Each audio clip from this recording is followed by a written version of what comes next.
Hello everyone, this is Jean-Louis from Atlas. This video is to give you a brief overview of how race day scoring works with Atlas. In order to do this live demo for you today, I've got in front of me race day scoring, which I've already set up with a race ready to go. I have mobile phone with the app already set up with a close range timing point. We have the pod, the timing chip, and on the left-hand side, we have Atlas Connector. So let's start here. So in Atlas Connector, I've created my event.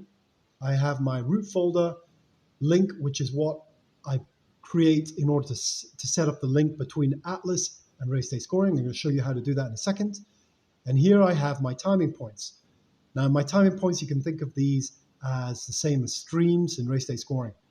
So I'm going to go ahead and connect these. These are ready to rock and roll. That means that as soon as my phone gets a detection from this pod, it's going to go from the connector straight through into race day scoring. And race day scoring, I have set up a couple of streams, close range and long range. Very briefly, the folder path is where you create the link between race day scoring and Atlas. All right, let's go back to the dashboard. Let's set up the connector, start that. We're now ready to get some reads. And here we go. So I have my phone. Now imagine this is out in the field, ready to go. I click on. This is now ready to start reading. Now, as you can see, I'm reading every second. So this has been set up to read once a second in a very close range. Now you can see that the speed at which the phone receives the data and then sends it up to the Atlas connector and into race day scoring is within 0.2, 0.3 of a second. It's very, very quick indeed. Now, just to show you this range, I'm going to take the pod away, out of range of the phone. So the phone is no longer reading the pod. The pod is about a meter away from the phone. And you can see it has stopped reading. Now, keep an eye on the raw reads here. I'm going to bring it back into range. And you're going to see the speed at which it comes in to the race day scoring.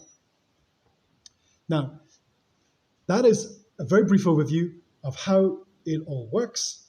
Now, I want to give you a quick answer to a question I often get, which is what happens if my phone loses internet connection? Well, let me give you a brief demo now.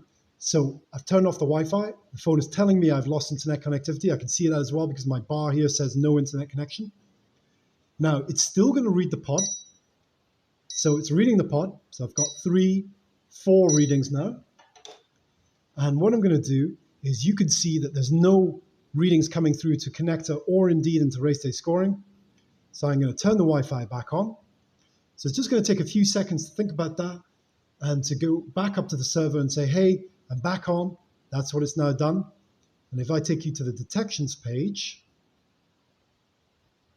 you will see that these 4 detections, which are all in black, that means that they are not yet transferred up into the cloud. And you're going to see that in a second. Once, roughly every 30 seconds, it does a cycle through. And here we go. They're all blue, and they have now come through into race day scoring. That's it. I hope this has given you a very brief overview of how Atlas works with race day scoring.